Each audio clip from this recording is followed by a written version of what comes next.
이게 우리가 살고 있는 세계 지도인데요. 이 지도가 많이 잘못된 것 같습니다. 제 생각에는. 왜 잘못됐냐 하면 요즘에는 5대양 6대주만 있는 게 아니고 이 대기권과 뭐 아니면 이승과 저승 사이 어딘가에 가상의 세계가 또 하나 있습니다. 그래서 세계 지도는 앞으로 이제 다시 그래야 될지 모릅니다. 제 생각에는 이렇게 5대양 6대주가 있고 그 사이에 가상의 세계가 또 하나 존재하고 있습니다. 그럼 또 여기 살고 있는 인구에 대해서 살짝 말씀드리면 좁은 지구에 축을 이렇게 두면 가령 여기가 뭐 2억 년 전이다. 그러면 이게 한 1억 명 정도 된다. 그럼 2억 년 전부터 지금까지 쭉 오는 동안 한 1700년까지 해서 인구가 증가한 거는 여기까지 한 6억 명 정도에 불과합니다. 그러다가 여기 1700년부터 오늘 살고 있는 게 2023년인데 이렇게 올랐습니다. 80억 명이 삽니다. 요 무려 아주 짧은 기간 동안 400년이라는 시간 동안에 지구의 인구가 13배인가요? 이러면 거의 13배 가까이 늘어났습니다. 그런데 이렇게만 늘어났느냐? 사람이 이렇게 늘고 나니까 이 사람들을 먹이기 위해서 가축들도 같이 엄청난 숫자로 늘어났고 소 한 마리가 트림해서 나오는 이산화탄소가 차가 서울과 부산 거리를 20번 왕복하는 정도의 이산화탄소를 배출합니다. 그럼 소도 많이 늘고 염소도 늘고 닭도 늘고 그러다 보니까 지구의 온도가 자꾸만 올라가고 그런 현상이 벌어져 있는 거죠. 그러니까 갑자기 짧은 기간 내에 지구가 부양해야 될 인구의 숫자가 폭증했다는 거죠. 이건 지구 전체에 제가 이걸 뭐 사실은 잘라 놓은 거죠. 이만큼 생략된 거죠. 여기서 여기까지가 서기부터 생각을 하더라도 1700년 아닙니까? 그 전부터 하면 더 많은 거고 이거 꼭 생각하고 계셔야 돼요, 여러분. 뭐 앞으로는 뭐 2차 전지 산업이 뭐 이러다 말겠지, 혹은 뭐 이게 언젠가는 뭐 기후 변화 얘기 안 하고 살겠지 그렇게 생각하시겠지만 이 팩트를 하나만 놓고 보면 그런 일은 아마 여러분이 살아가는 세상에는 그런 일이 없을 겁니다. 지금도 바닷물의 높이는 해마다 3mm씩 높아지고 있습니다. 그럼 그게 10년이면 3cm가 높아지는 거고요. 100년이면 거의 10cm가 높아지는 거예요. 전 국토가 해발 1m인 몰디브는 아마 지금부터 한 150년 정도 뒤가 되면 물에 잠길지 모릅니다. 지구온난화가 생긴 이유는 제 생각에는 급증한 이 인구의 답이 있다고 생각합니다. 이 지구가 부양해야 될 인구수가 갑자기 늘어버린 거예요. 그래서 우리가 앞으로 투자해야 될 아이디어도 여기에 기반해서 찾는 게 굉장히 중요하다라는 생각을 저는 합니다. 이제 지구로 잠시 돌아가겠습니다. 그래서 여기에 가상의 세계가 또 하나 있다고 제가 말씀드렸잖아요. 또 뭐 최근 들어서 제가 보면 신기한 게 지금까지 인류가 모든 생산하고 가치를 매기는 것들은 땅에서 나거나 하늘에서 난 것들을 조합해서 재가공하고 해서 만들어 팔고 그랬습니다. 근데 요새 가상자산이라고 혹시 들어보셨는지 모르겠어요. 그거는 땅에서 난 것도 아니고 하늘에서 난 것도 아니고 전혀 새로운 하나님이 만들지 않았던 거를 인간이 만들어서 거기에 돈을 매기고 가격을 올리고 내리고 지금 그러고 있는 중입니다. 그래서 그것도 참 새로운 현상인 것 같고 그래서 여기 이제 가상의 세계가 하나 세계 지도에 더 있어야 된다고 생각을 하고 그 다음에 또 하나 인구를 얘기할 때도 제가 80억 명이라고 그랬잖아요. 80억 명이 아닌 것 같아요. 왜 그러냐면 버추얼 세상이 생겼어요. 우리가 메타버스 세상이라고 그러잖아요. 그 안에 들어가면 또 다른 자기가 있는 거야.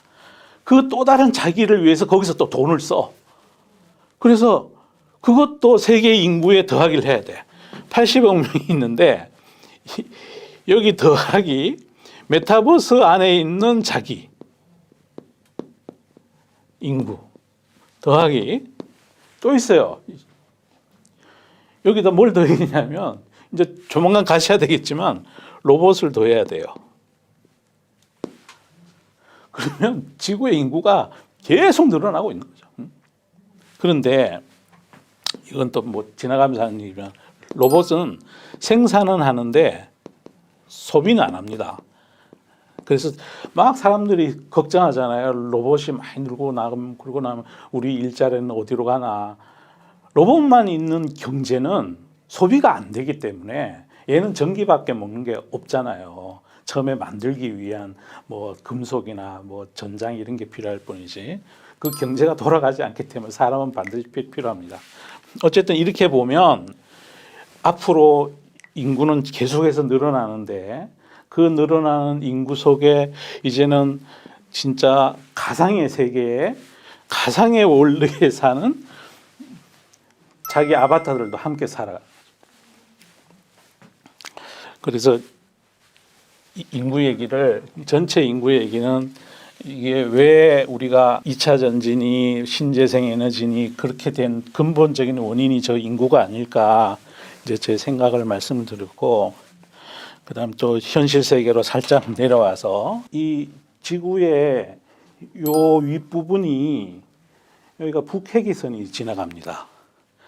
그러니까 북해기선에 우리가 만약에 우주로 나가는 우주선을 타고 인공위성에서 밤에 지구를 이렇게 내려다보면 여기만 반짝반짝반짝거립니다. 여기만 반짝반짝거리고 여기 우리나라가 지지할 만하게 표시되어 있는데 요 반쪽 위에만 깜깜해요. 북한만 깜깜거리지 않고 이쪽은 도시화된 지역들은 다 반짝반짝거립니다. 왜 그럴까요? 북해기선 쪽은 사계절이 뚜렷해요. 봄, 여름, 가을, 겨울이 있다는 거죠. 그러면 어떤 그 내추럴한 인간이 살아가기에 결코 열대지방보다 좋지 않은 환경이에요. 열대지방에서는 옷 한 벌 있으면 그냥 1년 내내 나는 거고 뭐 비 대충 맞아도 감기 안 걸릴 날씨고 하니까 그렇게 좋은 집이 필요하지도 않고 먹는 거는 뭐 조금만 노력하면 숲속에 들어가면 지천으로 널려 있어요. 그러다 보니 여기 사람이 살기가 힘들다 보니 여기 있는 사람들이 먹고 살기 위해서 더 많이 공부하고 더 많이 생각하고 그러니까 저절로 두뇌도 더 많이 발달하고 적응하기 위해서 여기 뭐 겨울 되면 겨울옷이 필요하고 여름 되면 여름옷이 필요하고 더위와 싸워야 되고 더위 싸우고 다 끝났나 싶으면 아이고 나 이제 편할라 그러면 추위랑 싸워야 되고 추위야 적응 다 끝났다 그러면 또 다시 뭐 덥다 그러고 이러니까 에어컨도 필요하고 온풍기도 필요하고 먹는 것도 여기에 있는 작물들은 여기는 2모작, 3모작, 4모작이 되지만 이쪽 지역에는 뭐 끽해봐야 한 번 자라는 사시사철 자라게 하려면 비닐하우스를 지어야 되고 이러다 보니 이쪽에 있는 사람들이 산업이 발달하게 된 겁니다. 그런데 최근 들어 문제가 좀 생겼는데요. 이 동네 사람들이 애를 안 놓습니다. 이제 우리가 원래가 우리 인간도 동물이니까 이렇게 종족 보존의 본능이 원래 존재하는 거잖아요. 그러면 한 나라의 인구가 지속 가능하게 현상을 유지하려면 출산율이 2.0명이 돼야 됩니다. 왜냐하면 부부니까 부부 두 사람이 둘을 놓으면 그래서 평균 수명으로 살고 그러면 계속해서 그렇게 무한반복하면 인구가 옆으로 가는 거거든요. 근데 여기 북해기선 근처에는 지금 인구가 출산율이 우리나라는 0.8명이고요. 일본은 우리보다 좀 좋아도 1.2명 정도 되는 수준이고요. 이 동네 사람들은 애를 지금 거의 안 놓는 형편에 들어가 있어요. 그것 때문에 이쪽 동네가 힘들 거냐? 저는 또 그렇게는 생각 안 합니다. 우리가 저출산 대책을 많이 정부에서 노력하고 그러지만 저는 쉽게 개선되지 않을 거라고 생각을 하고 그렇다고 해서 대한민국에 문제가 생기느냐? 저는 그렇게도 생각 안 합니다. 왜냐? 이 밑에 적도 벨트에 있는 쪽에서는 인구가 폭증하고 있습니다. 지금 이슬람권요. 여기가 이제 메나 지역이죠. 노스 아프리카, 미들 아시아 이쪽, 그리고 여기 인도, 이쪽에 인도네시아권요. 여기는 인구가 엄청나게 늘고 있습니다. 그래도 우리 투사하고 좀 관련이 있게 이제 쉽게 한번 우리가 알고 계셔야 되는 게 중국에 14억이 있습니다. 여기 인도인데요. 인도가 14억인데 올해 중에 우리가 예상하는 것 중에 가장 정확히 들어맞는 예상 하나가 있는데 작년 연말로는 UN 통계 기준으로 중국이 14억 2,700만 명이라고 그러고요. 올해 7월 정도가 되면 인도 인구가 중국을 추월하게 됩니다. 그리고 이 동네의 인구의 특징은 인구의 구성이 다 이렇게 피라미드 형태로 되어 있다는 거죠.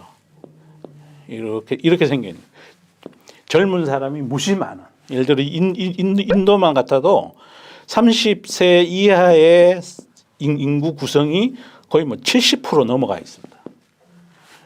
이 북반구 북해기선에 있는 사람 국가들의 인구 구조는 다 이렇게 생겼습니다. 대부분이 이렇습니다. 대동소이한.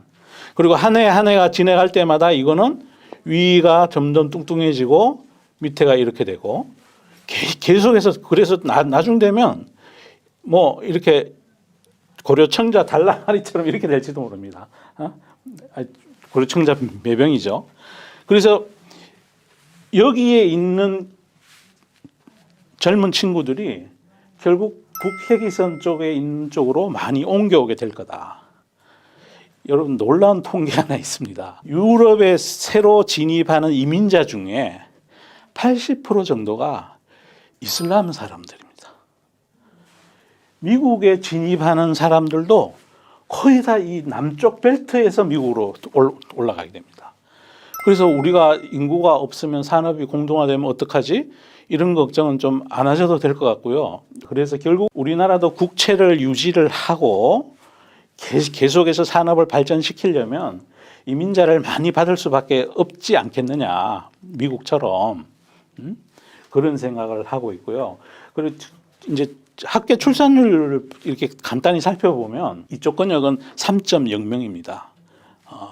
인도도 한 3.0명, 인도는 최근 들어서 좀 떨어져서 뭐 2.1명 정도 되는 것 같고요. 특히 여기 이슬람권이 종교적인 영향으로 출산율이 3.0명 정도 됩니다. 그래서 앞으로 아마 이슬람 인구들이 굉장히 많이 지구에 많이 흩어져서 퍼질 것 같다는 이런 생각을 하고 있고요. 현재 종교별 인구 분포를 보면 현재 아직까지는 가톨릭과 뭐 개신교 이런 걸 다 합한 기독교계가 현재 한 30% 넘게 있습니다. 그 이슬람권은 한 24% 정도 되는 것 같고요. 그런데 그 전망에 의하면 지금부터 한 2060년 정도가 되면 이슬람권하고 기독교권이 거의 인구 구성으로는 비슷해진다고 그러고 그 사이에 이슬람권의 인구 증가는 70%에 달할 거라고 그렇게 추정된 자료를 본 적이 있습니다.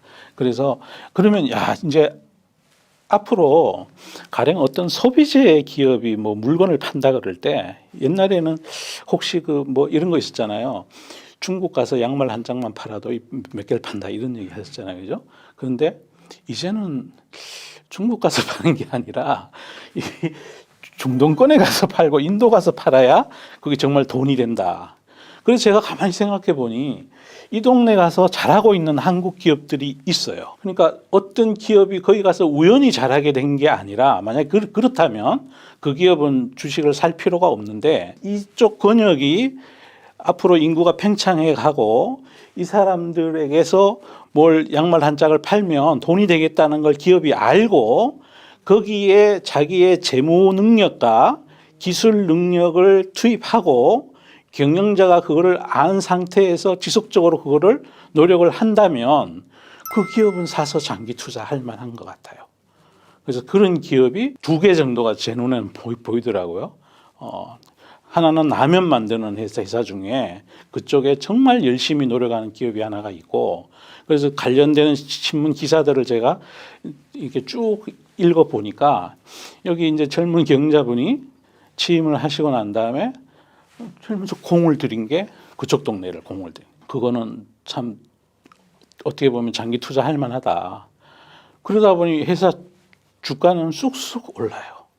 쑥쑥 올라서 작년에 시장이 그렇게 망가졌는데도 그 회사 주식은 올라가는 그런 회사가 있고, 또 하나는 저는 그 이제 K컬처 관련된 건데, 최근에 그 우리나라의 그 가수들이 만든 유튜브에 조회수가 1000% 올라간 나라가 있습니다. 인도입니다, 인도. 그리고 음반 판매량이 몇 년 동안에 뭐 수십 배 올라간 지역이 있습니다. 그 중동입니다. 중동과 인도 이 권역. 여기에 인구가 팽창하게 되면 그쪽에서 양말 한 짝, 음반 한 장, 공연 한 번, 라면 한 봉지 팔면, 그게 지금까지는 여러분들 중국 소비주 말씀하셨잖아요. 앞으로 단언컨대 한 5년, 10년 지나고 나면 이슬람 소비주가 테마가 될지 모릅니다. 저는 그럴 가능성이 크다. 왜냐하면 인구는 예측의 정확도가 굉장히 높습니다. 수출입도 잘 되지가 않고, 그래서 이거는 거의 확고한 예측 가능한 미래다. 투자할 만하다. 이런 생각을 저는 가지고 있고요. 그리고 대략적으로 여러분도 알고 계시는 게 좋은 게, 그냥 세계 인구 그러면 중국 14억, 인도 14억, 이게 1등, 2등이고요. 그 다음에 미국입니다. 3억 5천. 그럼 1, 2, 3등 나왔잖아요. 그 나머지 두 군데가 인도네시아, 파키스탄. 인도네시아, 파키스탄이 한 2억 5천 정도를 넘어 그 근처에 있습니다. 뭐 조금 많거나 줄거나. 그 둘 다 해교권입니다. 이슬람권입니다. 그러면 인도와 인도네시아, 이 중동권 다 하면 인구가 얼마입니까? 두 개 합쳐서 5억 잡고 20억이 훨씬 넘어가죠. 우리 지구 전체 인구가 80억인데 여기는 또 출산율도 엄청나고 피라미드도 이렇게 생겨 있고, 우리가 국가별로 자산 배분을 할 때, 장기적으로 자산 배분할 때 이 인구 구조가 굉장히 많은 말을 해주거든요. 우리도 옛날에 70년대 이런 인구 구조를 가지고 있었잖아요. 그때 만약에 한국 코스피를 바이해가 지금 들고 있었다면 돈이 됐겠죠, 그죠? 작년에 글로벌 시장이 그렇게 힘들었는데 인도 시장은 안 내렸습니다. YOY로 내리지 않았습니다. 그리고 또 인구만 많다고 되느냐, 국가별 자산 배분을 할 때 그 나라의 교육 수준을 봐야 됩니다. 인적 자원이 얼마나 잘 개발되고 있느냐, 그런 것도 봐야 되고, 또 뭐 그 나라의 근면성 이런 것도 우리가 꼭 확인을 해야 된다. 그래서 제가 드리고 싶은 말씀은, 앞으로 소비재를 찾을 때는 이쪽 동네 잘하는 것도 반드시 장기적으로 가지고 가야 된다라는 것을 말씀드리고요. 첫날 강의하면서 인구 얘기하면서 그 이슬람 소비 뭐 이런 거 말씀드렸잖아요. 콘텐츠 잘 갑니다 요새. 진짜 잘 가요. 하이브라고 있는데요. 그것도 시총이 크고 하니까 그때 제가 염두에 둔 기업이 하이브였는데, 중간에 이수만 그분 거 주식 사준다 그래서 제가 진짜 억수로 실망을 했었는데, 그래도 다행히 그게 욕심 많은 카카오한테 가고 진짜 잘하신 것 같아요. 제 생각에는 뭔가 다른 것들이 있었을 거라고 생각하는데 어찌됐든 굳이 자기 플랫폼이 있는데 그거 키우면 되고, 또 가수, 그러니까 음원 IP, 그다음에 가수를 사는 거는 원래 하이브가 훌륭한 프로덕션이에요. 저는 방탄소년단이 그분들도 훌륭하지만 하이브라는 음악 공장에서 나온 첫 번째 제품이다 이렇게 생각해요. 그 뒤에 TXT, 엔하이픈, 유진스 뭐 쭈루룩 르세라핌 다 그냥 1호, 2호, 3호, 4호, 5호 이렇게 쭉 제품들이 그냥 자동차 회사로 되면 신차들이 나오는 거예요. 근데 다 괜찮잖아요. 전 다 노래 나오면 들어봐요. 그래서 잠시 그 재작년에 그 메타버스 테마 어쩌면서 어떤 운용사에서 이거를 메타버스 테마 관련주로 넣어가지고 주가를 너무 슈팅시킨 게 문제였지. 저는 괜찮아 보이거든요. 그리고 전 세계적으로 우리 한국의 컨텐츠에 대한 열풍들은 저는 상당 기간 오랫동안 지속될 거라고 생각을 해요. 우리가 그런 걸 잘하기 때문에. 그래서 그쪽 동네들은 제가 저번에 그 말씀드린 이후에 뭐 괜찮습니다. 이 정도면 뭐 베리굿 아닙니까? 베리굿이고 여기서 멈출 것 같지 않아요. 1분기 어닝도 시장 기대에 보다가 잘 나오더라고요. 애널리스트 보고서가.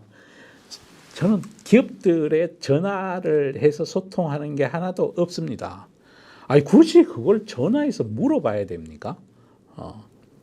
안 물어봐도 대충 뉴스 나온 거 보고 음악 들어보고 유진스 음악 들어보고 또 이번에 또 저는 하이브에 대해서 이런 생각도 가지고 있는데요. 지민 씨가 이번에 단독으로 한 게 빌보드 1등 먹었잖아요. 골고루 지금 멤버들이 몇 명인데 골고루 단독하면 그 완전체로 합치기 전에 계속 그렇게 누구는 군대 가 있고 누구는 노래하고 그렇게 해서 돈 벌면 돼요. 그리고 그 뒤에 또 후속에서 아까 2호, 3호, 4호 여기서 뭐가 계속해서 신차가 나올 거 아닙니까? 죄송합니다. 신차라고 표현해서 정말. 근데 그러니까 그 이해를 돕기 위해서 그러는 거지. 제가 그 여러 우리 반 학생들이 이해를 돕기 위해서 그러는 거지. 절대로 그렇게 생각하는 건 아니에요, 진짜. 근데 또 이것도 한번 생각해 보시란 말이에요. 그 사이 공백을 그렇게 메워가면서 대한민국 제가 군대 다닐 땐 30개월 군대였는데 요새는 1년이잖아요. 18개월입니까? 작년에 저녁에. 우리 18개월이라 그럽시다. 그래 봐야 1년 반인데, 시간 금방 지나간다니까요. 작년 연말에 제일 맞이인 진이 입대를 했지 않습니까? 연천에 있는 5사단 신병교육대로 입대를 했어요. 아니 거기서 지금 신병교육대 그 교관 조교하고 있는 중이에요. 좀 있으면 제대한다니까요. 네, 조금 있으면 제대해요. 그럼 차례대로 군대 갔다 오고 해서 최종적으로 완전체가 되는 게 2024년 뭐 언젠가 되겠지요. 시간이 지나간다니까요. 제가 군대 있을 때 국방부 시기는 거꾸로 매 달아놔도 간다고 그러잖아요. 간다고 시간이 짜까짜까 흘러가면 이제는 작년까지는 방탄이 군대에 간다고 그게 악재였는데 이제 시간이 예를 들어 거기서 공매도 친 사람 입장에서 보면 시간이 짜까닥 국방부 시기가 흘러갈 때마다 쫄리는 거지 뭐. 그래서 한 사람이 지인이 입대하고 나면 망할 줄 알았는데 이제는 분리된 왜 우리 옛날에 만화 영화 보면 이렇게 막 처리 순위 합체 뭐 이런 거 있잖아요. 그렇게 해서 잘 나가다가 이제 각자 분리된 처리 순위로 나눠져 있는데 완전 이건 독수리 오형제야. 뭐 각자 잘한다니까 각자가 잘한다고. 하이브에서 가장 담임쌤이 좋아하는 그룹이 있으실까요? 다 좋아해요. 다 물론 방탄을 제일 좋아하고요. 또 그 작년 연말에 그 여름에 나오는 르세라핌도 무지 좋아하고 그 가을 무렵에 나온 유진스도 되게 좋아해요. 그 유진스 노래는 참 그 학창 시절의 몽환적인 그 소녀의 감성을 부르는 너무 괜찮은 노래. 그래서 있어요. 제 여기 그 저기 멜론에 제 거기 예. 멜론 있어요. 저 유료 회원입니다. 거기 듣습니다. 신곡 나오면 항상 보고요. 어느 회사 어느 가수의 노래가 그 위에 올라갔는데 심지어 윤아 씨가 역주행한 것도 알고 있는데요. 그래서 컨텐츠 업종에 대해서 말씀을 드렸고요. 제가 유망 섹터 하나 소개해 드릴 건데요. 제가 K-팝 말씀을 많이 드렸잖아요. 저는 이제 슬금슬금 K-푸드도 정말 봐야 된다 이런 생각이 들어요. 이제 K-푸드가 그동안은 이제 K-팝과 같이 따라가는데 이게 약간 음악하고는 다른 게 그 이민족의 귀를 만족시켜 주는 거는 그것도 물론 어려운 일인데 뭐 어차피 소리에 대한 그 사람들의 선호도는 귀의 선호도는 그걸 좀 어느 정도 하고 나면 언어적인 장벽이나 이런 거는 또 쉽게 뭐 극복도 되고 하니까 또 음악은 리듬 뭐 이런 거잖아요. 멜로디, 리듬, 그다음에 또 뮤비에는 또 댄스도 들어가고 그래서 음악이 이제 우리가 장악을 하기 시작했잖아요. 그래서 4% 정해 4%. 앞으로 갈 길이 멀어. 진짜 갈 길이 먼데. 식품은요, 약간 달라요. 이건 혀를 만족시켜야 되잖아요. 그러니까 혀를 만족시키는 게 얼마나 어려운 일이냐면 우리가 여기 켄터키 프라이드 치킨도 오고 뭐 막 그랬잖아요. 그런데 뭐 이렇게 건더기가 있는 것들은 뭐 카스테라가 됐든 뭐 켄터키 프라이드 치킨이 됐든 또 뭐 토스트가 됐든 소시지가 됐든 이거는 그래도 우리가 좀 받아들이기 쉽잖아요. 그런데 국물 있는 거 그건 되게 어렵거든요. 가령 우리 동남아 여행하고 할 때 그 현지에서 스프 같은 거 나오면 그게 그 안에 들어가 있는 향신료 뭐 이런 정향 뭐 이런 그런 고유한 그것 때문에 못 먹는 분 많으시잖아요. 그죠? 예, 막 그래요. 우리한테는 그러니까 서구인들도 한국에 오면 된장 이런 거 못 먹으시잖아요. 진짜 그렇다고요. 그래서 또 이제 저도 워낙 시골 출신이라 된장, 고추장 이런 거 되게 좋아하는데 이태리나 이런 데를 가면요. 저는 그 뭐죠? 이태리 국수 그 뭐라 그러죠? 파스타. 파스타. 아니야, 파스타 말고 뭐 있는데. 응? 리조또? 아니야, 리조또 말고 이태리 국수를 뭐라 그러잖아. 스파게티.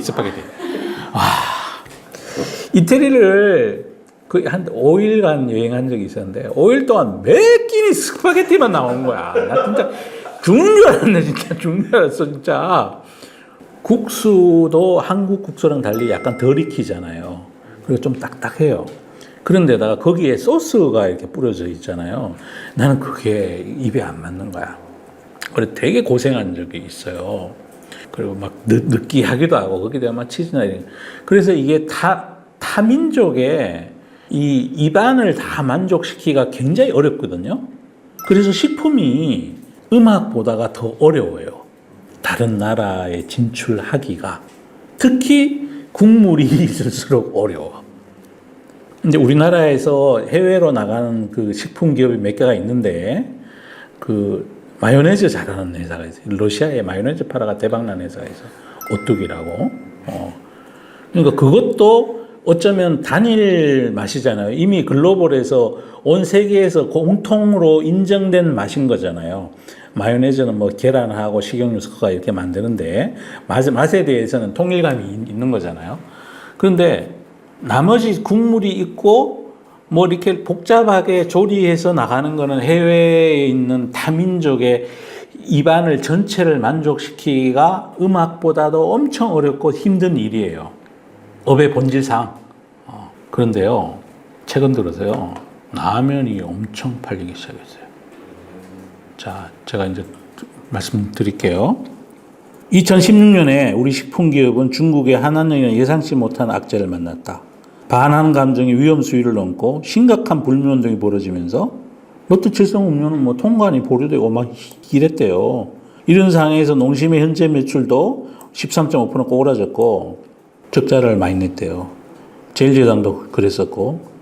그래서 한국 기업이 가장 먼저 탈출구는 미 대륙 시장이었다. 그때부터 이제 준비를 한 거예요. 했더니 미국 캘리포니아 렌초 내가 저기 공장 앞에 가봤어.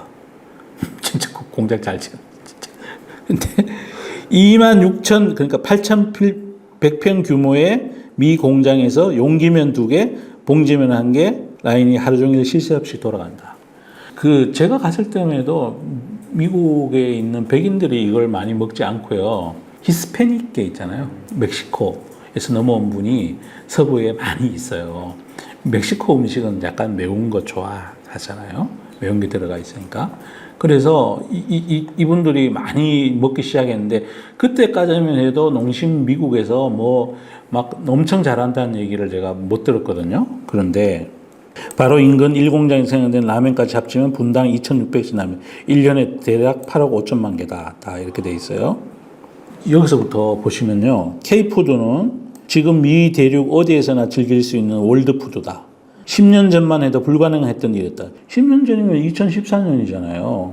아까 16년부터 이제 뭐 의샤의샤하게 그때 한한령 때문에 그 뭐 한한령 해도 우리 다 이렇게 우리 기업들이 먹고 살아요.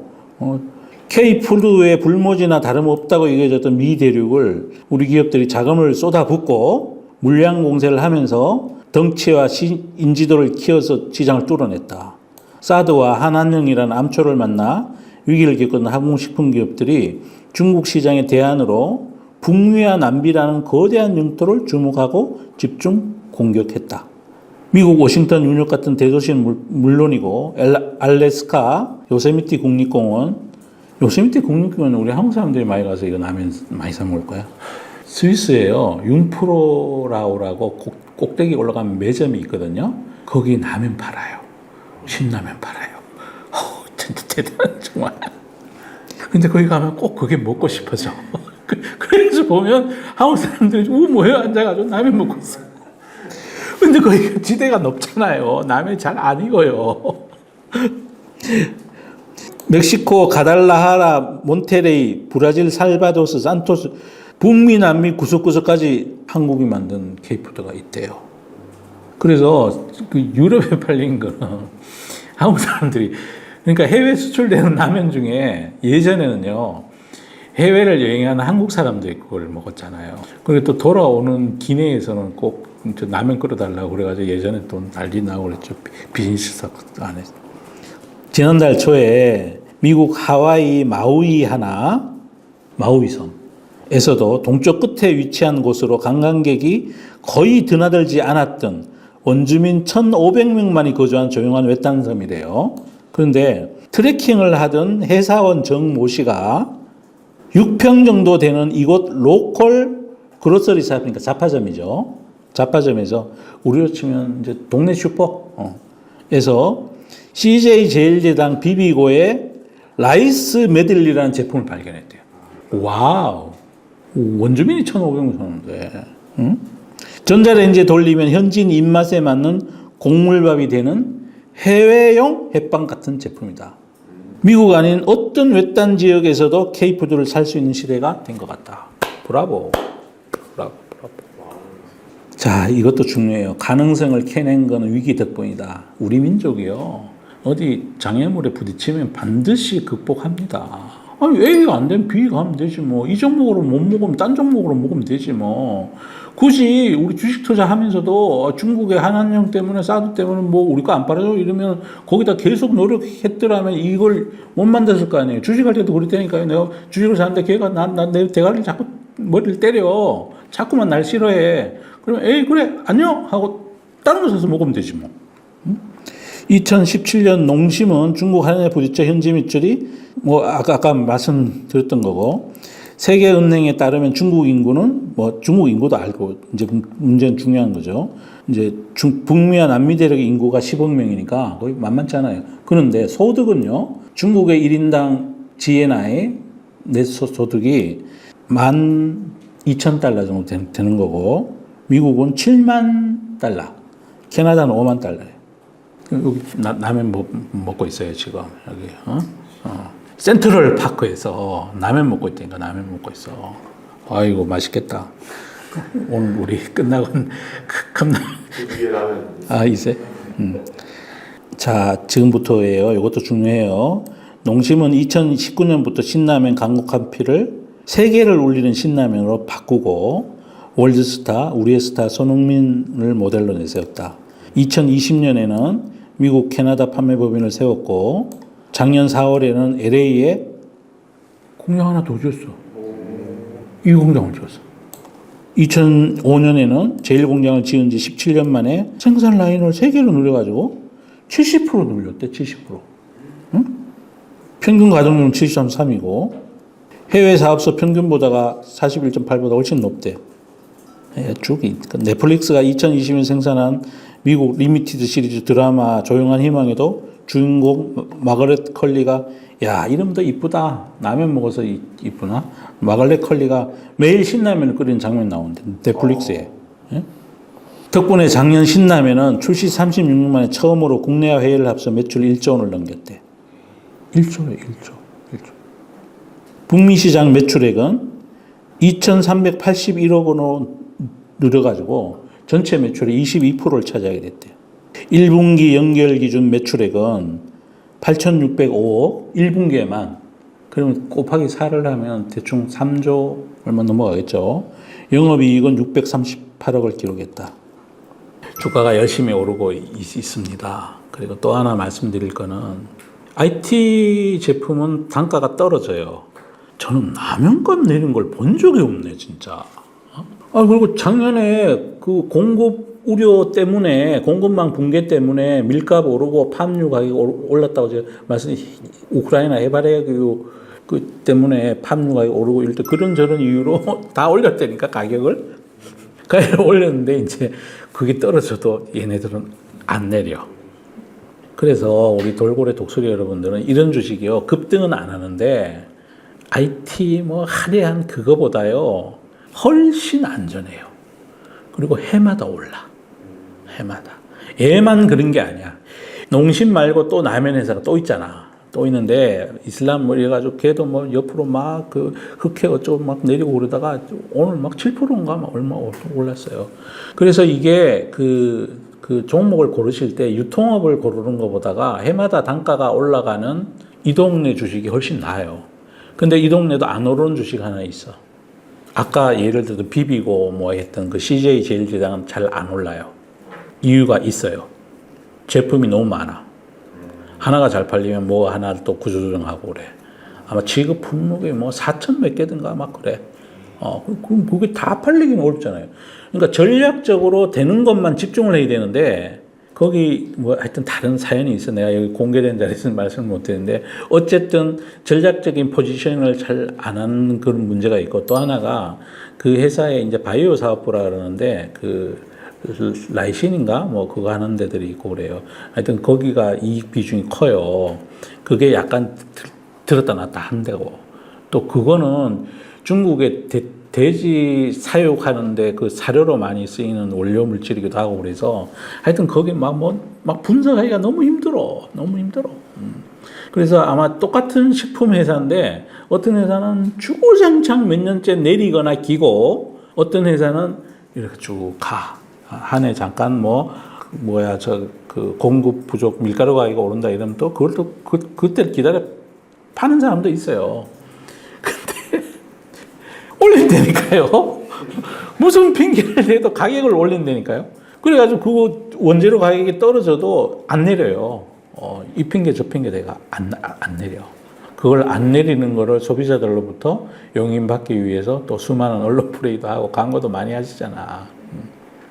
하는 이유가 여러 가지 많은데 여기서 다 말씀드릴 수가 없습니다. 농심 주가를 보시면요, 지금 주구장창 오르고 있습니다. 예, 진짜 한번 봐보시면 돼요. 저는 장기적으로도 잃을 것 같지 않습니다. 다만 난 뭘 좋아하면 다 주가의 상대 위치가 부담스러워. 오늘도 2%인가 오르더라고. 그래서 좀 혹시 조정을 받으면 좋은 에셋이 될 가능성이 저는 커 보여요. K-팝에 이은 K-푸드가 다민족의 기가 아니라 이제 혀를 만족시킬 차례가 다가왔고 라면은 정형화된 레시피잖아요.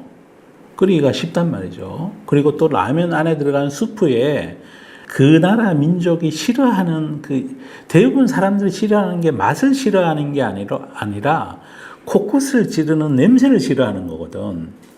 그 외국 사람들 우리나라에 오면 간장 냄새, 그 된장 냄새 무지 싫어하잖아요. 그런데 냄새 안 나는 고추장은 어떻다? 먹어요. 매운맛은 세계 공통이니까. 그래서 잘 할 수 있을 가능성이 제가 생각하기에는 매우 높아 보여요. 그리고 요거는 이제 막 시작인 거라. 그리고 이건 또 대량 생산이 용이하잖아요. 그러니까 식당에서 식당 점포를 여러 개 내가지고 거기서 조리해서 파는 음식이 아니고 공장에서 대량으로 생산해서 유통기간도 제법 길고 뿌릴 수 있는 거라서 업의 포텐셜이 한 단계 올라갈 수 있는 가능성이 있어 보인다는 거죠. 예. 이상 K푸드의 가능성에 대해서 말씀드렸습니다. 그리고 그 대신에 또 체크는 하셔야 됩니다. 체크는 하셔야 되는데 제 생각에는 잃지 않는 투자라는 관점 그리고 장기적으로 들고 갔을 때 괜찮지 않을까 이런 생각을 하고 있습니다. 이상 강의를 마치겠습니다. 여러분도 잘 가는 거 있잖아요. 엔터. 잘 갑니다. 정말 잘 갑니다. 저는 여러 번 말씀드리지만 이거 만만치 않게 잘 갈 겁니다. 문화의 현상이니까 이거 쉽게 트렌드도 안 바뀔 거고 더군다나 이제 6월 지금 6월이니까 가을 이렇게 가면서요. 미국에 토종 미국인 걸그룹이 생겨요. 우리나라의 2개의 기업이 그 걸그룹을 차례대로 런칭을 시킬 거예요. 잘 되겠지 뭐. 저는 잘 될 거라고 생각해요. 그리고 이게 우리나라보다 미국에 갔을 때 더 인기 있는 우리 K 그룹들이 많이 있어요. 그래서 그 2개 회사는 진짜 잘 될 것 같다는 생각이 들어요. 이제 오늘 또 다시 이제 눌림목을 끝내고 하이브는 30만 원대로 다시 이제 점핑해 있고 저기 JYP 엔터는 그냥 눈만 뜨면 올라. 진짜 그냥 쭉 가는 것 같아. K푸드 많이 올랐으니까 눌림목 중이에요. 이럴 때 조금 분할해서 사가시면 될 것 같고, 저는 오늘 뉴스에 보니까 일본에서도 잘 팔린대요. 이거 라면이라는 게 한 번 중독되면 이거 못 내려놔요. 제가 자취를 8년 하는 동안 라면 엄청 먹었거든요. 요새도 그리워 죽겠어. 못 먹겠어, 이제. 근데 이제 중독되기 시작하는 건데, 이제, 원래는 농심 신라면은요, 미국 공장에 거기서 만든 신라면이 히스패닉들이 많이 먹었는데, 요새는 백인들이 먹기 시작합니다. 근데, 이제 이 공장 가동률이 이제 48%까지 올라갔어. 증설한 지 얼마 안 됐는데. 그게 이제 풀로 돌면 공장 또 하나 지어야 돼. 그게 풀로 돈다는 얘기는 백인들도 많이 먹기 시작한다는 거죠. 그렇게 보시면 될 것 같고.